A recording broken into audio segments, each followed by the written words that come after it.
Greetings, one and all, and I am wrapping up here the second commentary track, or commentaries on a couple more holiday Twilight Zone episodes, and then I'll be going into remission just for a bit. But did want to make comments on these last two definitely Christmas themed episodes. It was kind of funny. They would do one of these, do a holiday themed episode once in a while, but it was not always during the holiday season, as was the case for one of the episodes that I'm gonna mention. So the first one that I need to talk about, obviously, is Night of the Meek, which was definitely the Twilight Zone Christmas episode, or one of them. And those of you who follow Rod Serling and everything that he did know that Art Carney was in the Velvet Alley alongside Jack Klugman. Now, Art Carney was definitely one of the finest actors of the 20th century, and Rod absolutely loved him. And he did have more of a connection to Twilight Zone than just Night of the Meek, because a long time before that, like 7 or 8 years even before that, he appeared on as Horace in The Incredible World of Horace Ford when it aired. I believe it was on Studio One in 1955, which was right around the time he was doing The Honeymooners with Jackie Gleason.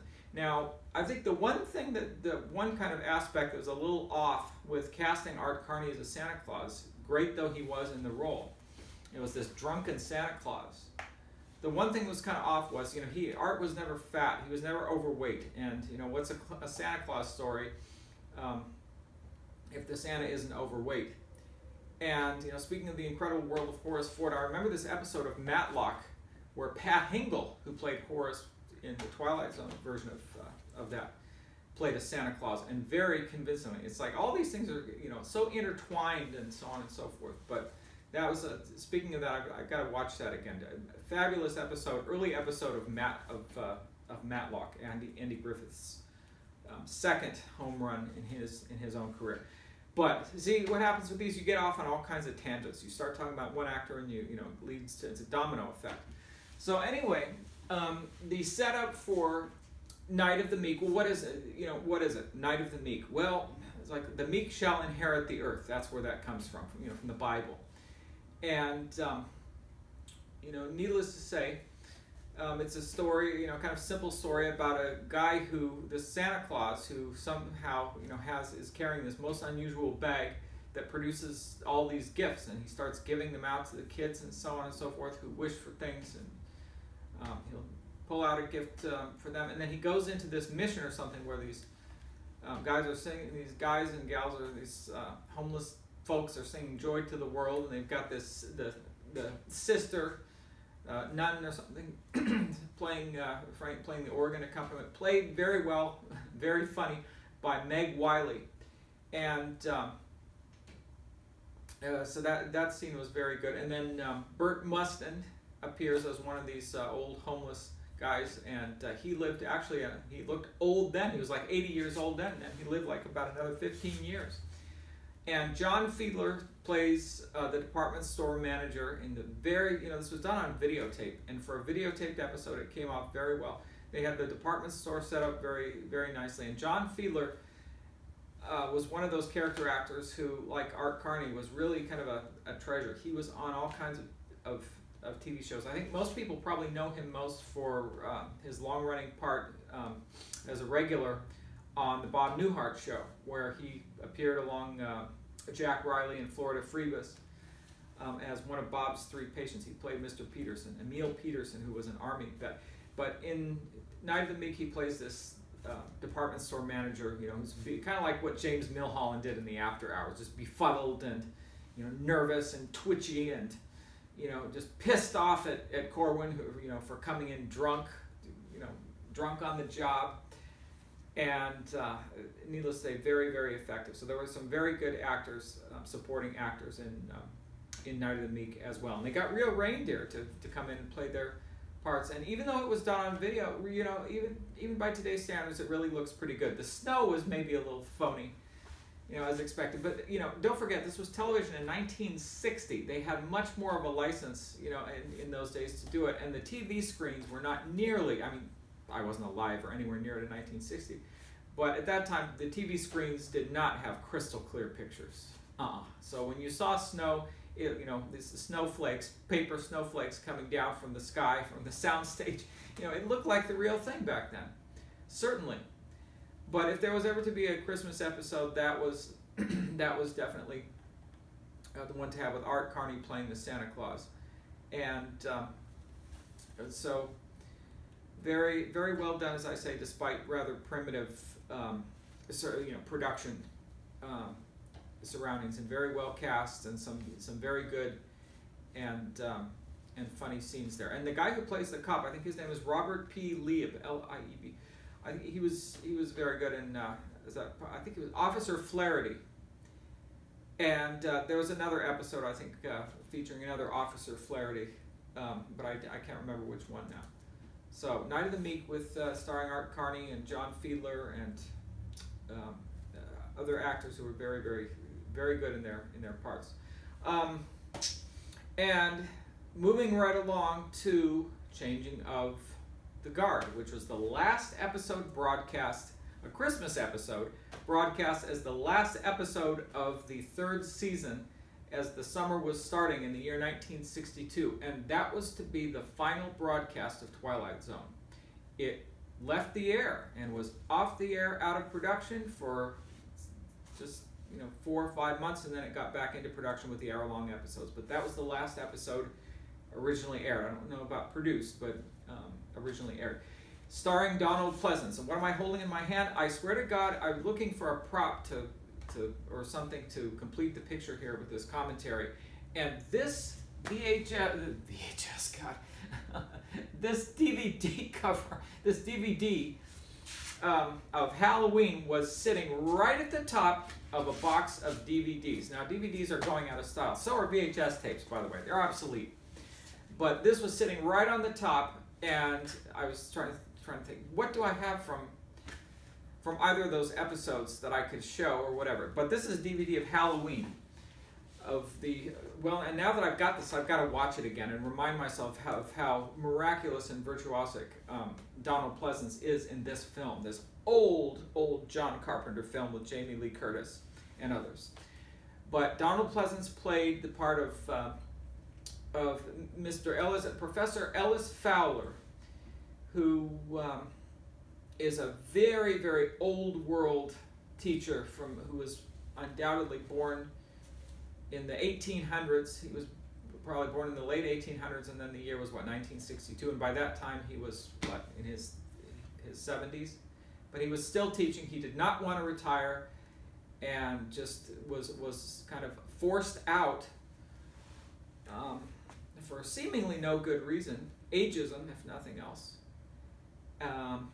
by the headmaster of this Rock Springs School for Boys, with the headmaster played by a very fine actor named Liam Sullivan, who was in another Twilight Zone, The Silence. I forgot about that.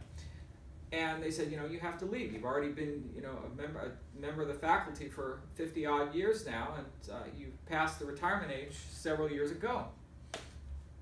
So you have to go. And he doesn't want to go, and he's about to commit suicide. And then the ghosts of all these students from his past start appearing and pay tribute to him. And really, if you're a teacher, that is the highest compliment. When one of your students really does exceedingly well in their life, thanks in part to what you taught them. And if you've gone through academia as much as I have, I'm not a PhD, I don't hold a master's degree, but I do own two. I earned 2 bachelor's degrees and have had plenty of school in my life. I can definitely say that there's a small number of teachers who absolutely influenced me in a very, very positive way, and I wouldn't be here, sitting here today if it were not for them. And that is really the highest compliment that a teacher can get. And it was really the only Twilight Zone of its kind. I don't remember too many others that were set in this. Well, long live Walter Jameson, a bit, but that was not the focal point of the whole thing. So anyhow, he goes home and on the Christmas break and just decides, I've had it. I just, I can't go on living if I can't teach. And he wanders back to the school and sees this big statue of this Horus man in the courtyard, and he dusts the snow off it to reveal this old ancient quote, be ashamed to die until you won some victory for humanity. And he wanders back into the classroom, and then the ghosts of these students, living or dead, I guess.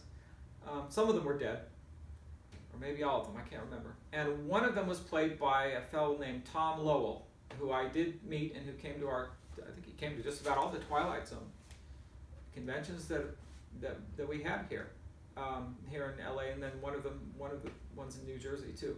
And he actually went on to become an acting teacher, but at that time he was appearing in all kinds of TV shows and films and stuff. If you know the Disney film That Darned Cat, starring Haley Mills, had a whole gaggle of really other big name famous actors, some of who were in Twilight Zone. Neville Brand and Ed Wynn, Richard Deacon, and the list goes on and on. Frank Gorshin was in it. And William Demarest, Joe Britt from What's in the Box.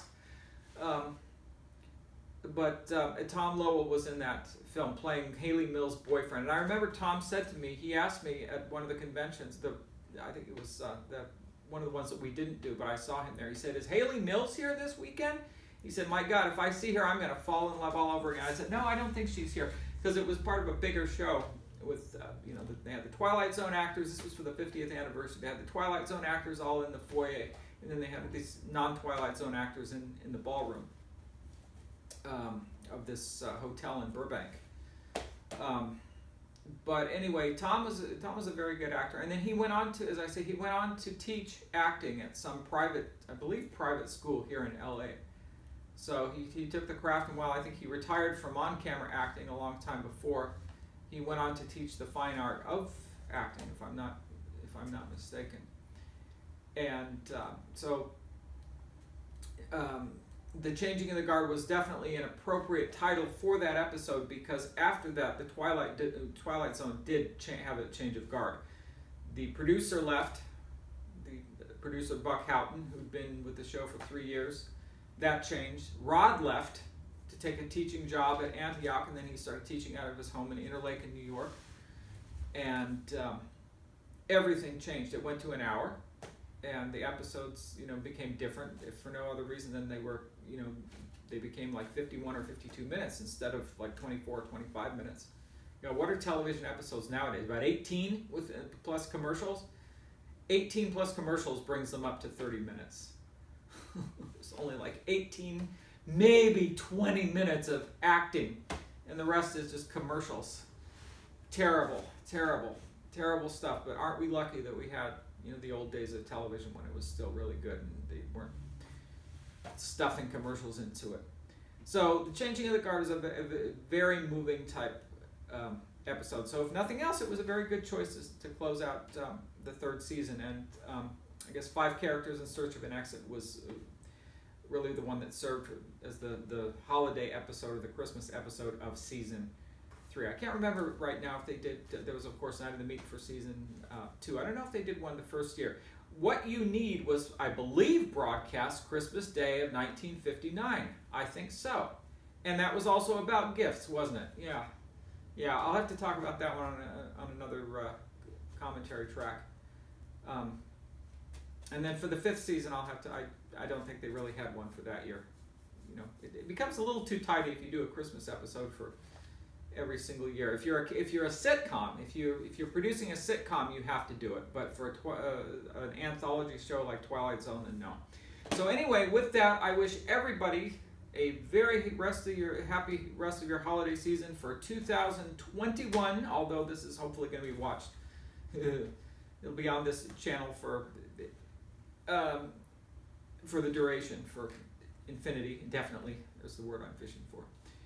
And I will be back in 2022 with some more commentaries. I've still got a lot of these things to do, and I don't even know if I'll be able to knock them all out in 2022. But for anyone who's maybe interested, who cares, you've seen me in a lot of these videos with a cast and crutches and stuff like that. I'm just about done with my recovery, so you won't have this unsightly sort of, who knows how much of it could be seen on it clearly by anybody, but these videos kind of help get me, in a way, I mean, I continue working from home, as a lot of people are during this, as the pandemic kind of comes to a conclusion, but also got to recover from surgery at home too. So doing these commentary videos was definitely broke up a few days for me, and I'm just glad to be able to do them. Thank you.